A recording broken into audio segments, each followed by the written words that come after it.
tous, nous sommes heureux de vous retrouver à nouveau sur le plateau de Rock'n'Roll à la Japan Expo 2025.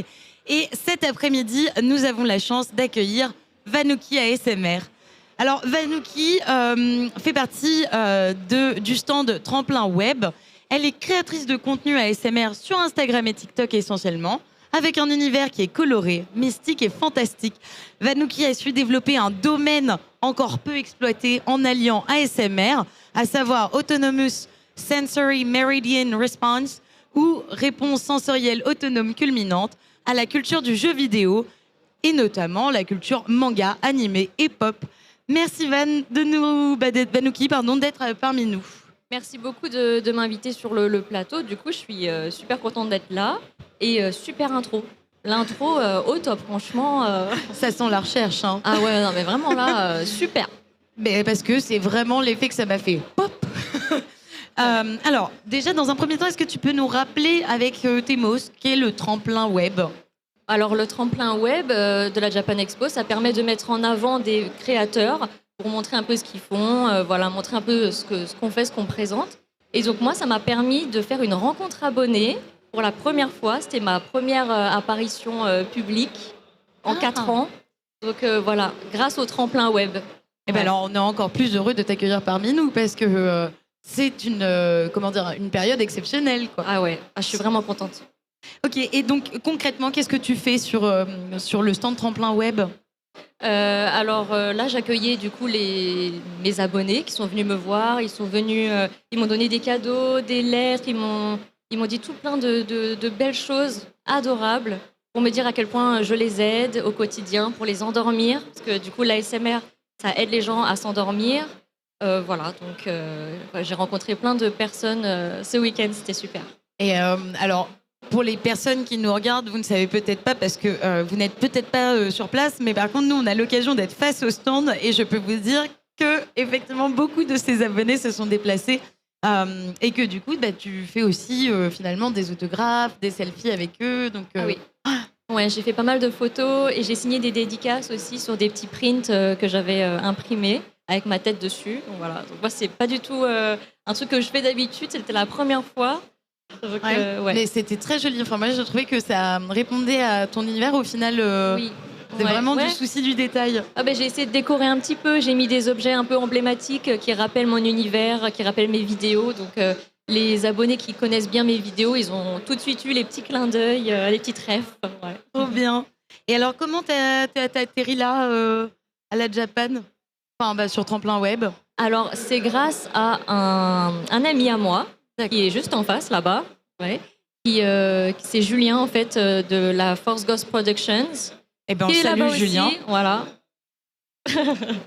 Et en fait, c'est lui qui m'a fait entrer grâce à un contact sur le tremplin. Donc, un énorme merci à lui. Super. Merci à Julien, à qui on fait une petite dédicace et qui sourit de loin. Alors, maintenant, on essaye de déterminer qui est Van et qui est Vanouki. Oui. Donc, d'abord, quelle a été ta première rencontre avec l'univers manga, jeux vidéo ? Et qu'est-ce qui a éveillé un peu ta curiosité puis passion, j'ai l'impression ? Alors moi, la Japan Expo, déjà, c'est une convention à laquelle je vais depuis que je suis adolescente. Ma première Japan Expo, j'avais 12 ans. Là, je vais en avoir 30. Ça fait un moment.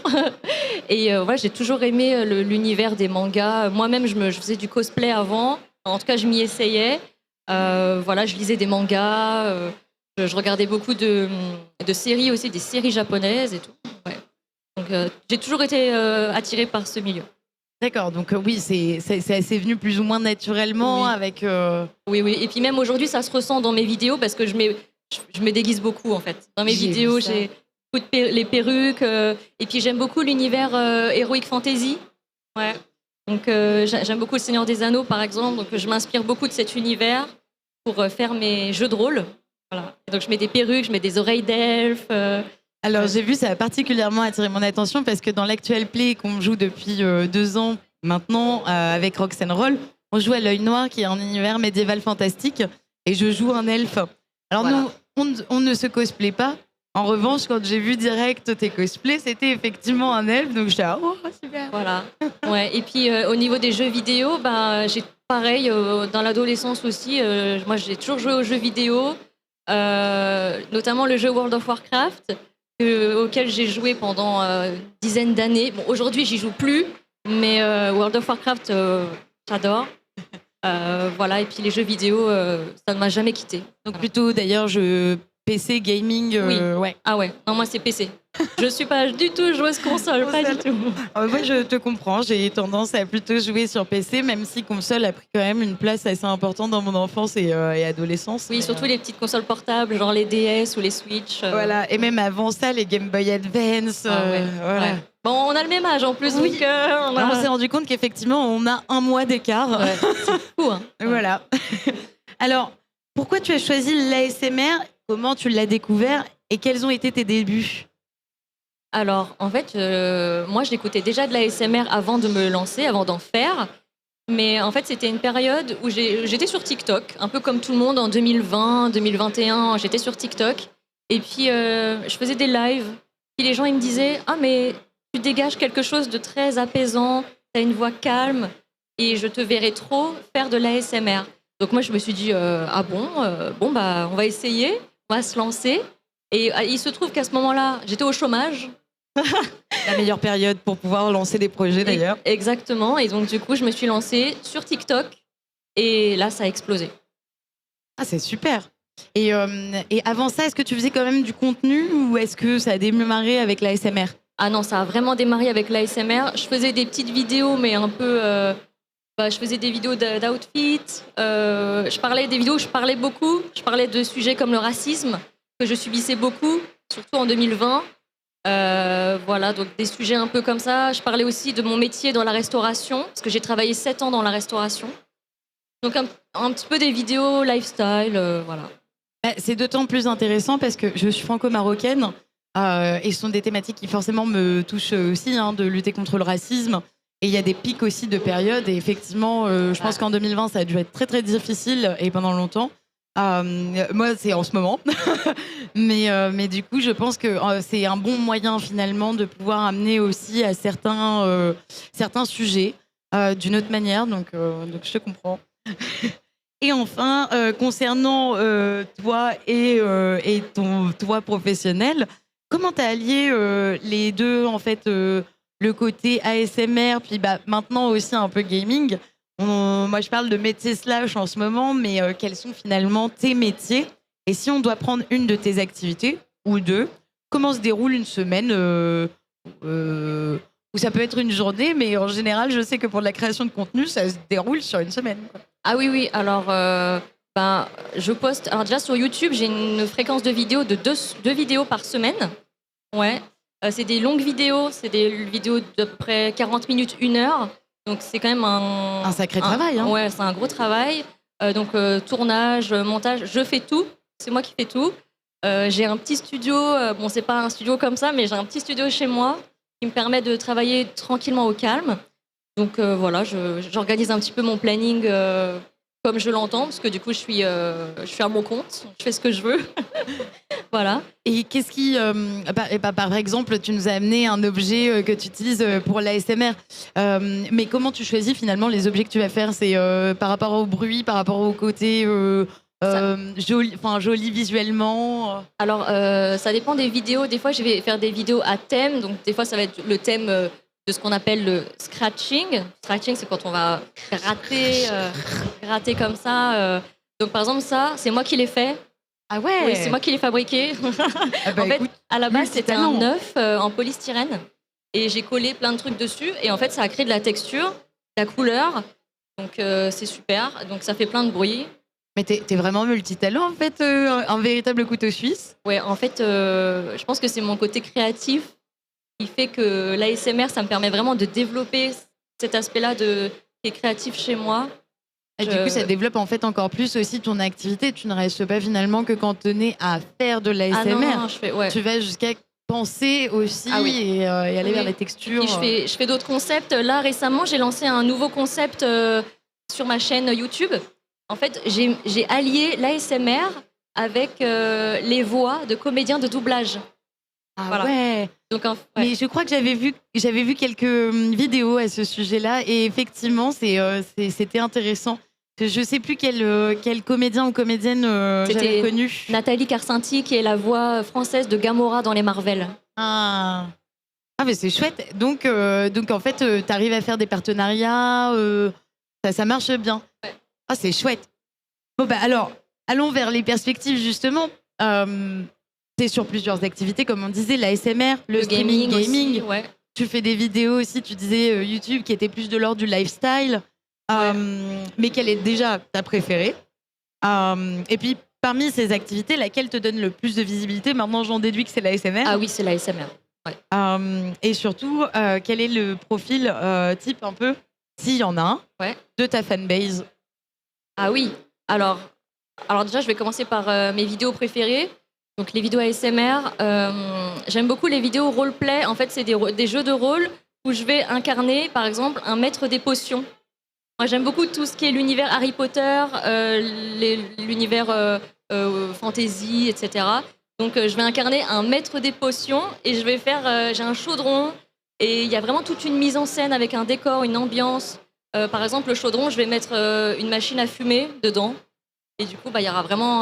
Enfin, c'est vraiment une mise en scène, quoi. Oui, tu constitues en fait à chaque vidéo un univers. Ouais. Et Donc il y a le look, les sons, le visuel, voilà. Il manquerait plus que les odeurs et là on aurait vraiment tout, quoi. Bah, honnêtement, ouais, j'aurais souhaité sur certains avoir les odeurs parce que le goût on l'a en fait visuellement, donc c'est super. J'ai l'impression que c'est un bonbon sur certains. Oui, oui. Vraiment Et c'est pour ça que c'est pour ça que c'est ASMR parce qu'on a vraiment la notion de les sens. Oui. Sensory. C'est vraiment les sens. Donc tu as le visuel, on le toucher. Alors ça peut arriver que par exemple quand vous êtes chez le coiffeur et que le coiffeur ou la coiffeuse vient vous faire le massage et tout, vous ressentez des petits frissons. C'est de l'ASMR. Ok. Donc en fait, on vous fait de l'ASMR sans que vous... intentionnel. Donc en fait, on a presque plutôt un cliché de l'ASMR qui a été un biais des réseaux sociaux où on se dit, bon, bah, c'est quelqu'un qui parle dans son micro, tout pas comme ça. Alors que non. Alors que non, en fait, c'est beaucoup plus large. Mais en fait, tu es devenue un peu experte en ASMR. Ah oui, oui. Ah, mais moi, j'adore, en fait. Explorer les sons, c'est vraiment un truc que j'adore. C'est génial. Ça me passionne. C'est génial. Et alors, je disais, quel est le profil un peu type de ta fanbase? Est-ce qu'il est varié finalement ou est-ce que tu as un profil type? Alors déjà, j'ai 80% de femmes. Ouais, sur tous mes réseaux. J'ai regardé les statistiques de YouTube, Instagram, TikTok. 80% de femmes sur mes réseaux. Au niveau de l'âge, alors ça dépend des plateformes. TikTok, forcément, ça va être plus des adolescents, peut-être 18, 24 ans max. YouTube, par contre, c'est plus âgé. YouTube, ça va être plus du 24, 40. Enfin, bon, la fourchette est large, mais c'est plus âgé, ouais. Oui, donc c'est très varié. Ouais. Enfin, quand tu me dis 80% de femmes, moi, c'est d'un coup, oui, effectivement, on se dit, waouh. Et en fait, d'un autre côté, ça me choque pas tant que ça parce que on est très stressé. Ouais, c'est ça. Oui. Et c'est devenu d'ailleurs la première cause de mortalité pour les femmes que d'avoir des accidents cardiovasculaires ou des infarctus. Donc en fait, ça m'étonne pas qu'on ait besoin limite de plus de méthodes de relaxation et qu'on soit plus réceptif peut-être. Je sais pas du tout. Ou peut-être que les femmes sont plus sensibles à l'ASMR, je ne sais pas. Mais c'est un truc à creuser parce que c'est très intéressant. Oui. Et alors, quelles sont tes perspectives à venir et comment t'aide cette opportunité d'être sur le stand Tremplin Web? Alors déjà, là, c'était ma toute première rencontre abonnée. Donc peut-être qu'à l'avenir, je ne serai plus sur le tremplin et peut-être que je serai invitée, faire d'autres conventions aussi, pourquoi pas. Parce que du coup, là, j'y ai pris un peu goût quand même. C'était super. C'est une super première expérience. Donc je me dis, pourquoi pas en faire d'autres.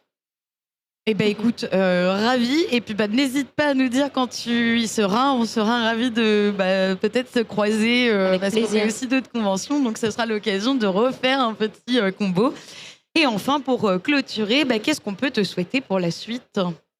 Que l'ASMR soit connue par encore plus de monde et que les gens qui ne connaissent pas l'ASMR, qui le découvrent, peut-être que ça pourra les aider parce qu'il y a plein de gens qui auraient besoin de l'ASMR mais juste ils ne savent pas que ça existe. Ou alors ils ont des préjugés. Donc Ça, voilà. c'est très vrai. En espérant que l'ASMR ait plus de visibilité et soit plus démocratisé, voilà. Et qu'il y ait moins de préjugés. Eh ben, c'est ce qu'on souhaite en général, qu'il y ait un peu moins de préjugés autour de nous. Ça nous fera beaucoup de bien. Alors, je te souhaite justement une belle démocratisation, mais surtout de continuer à être une des actrices de cette démocratisation. Merci beaucoup. Et bien de courage. Et merci encore à toi, Vanouki, de nous avoir rejoints sur le plateau de Rock'n'Roll. C'était un plaisir de te rencontrer et de mener cette interview qui était encore une fois colorée grâce à toi. Merci beaucoup de m'avoir invitée. Avec plaisir. Et puis, on vous dit à très très vite. Merci beaucoup.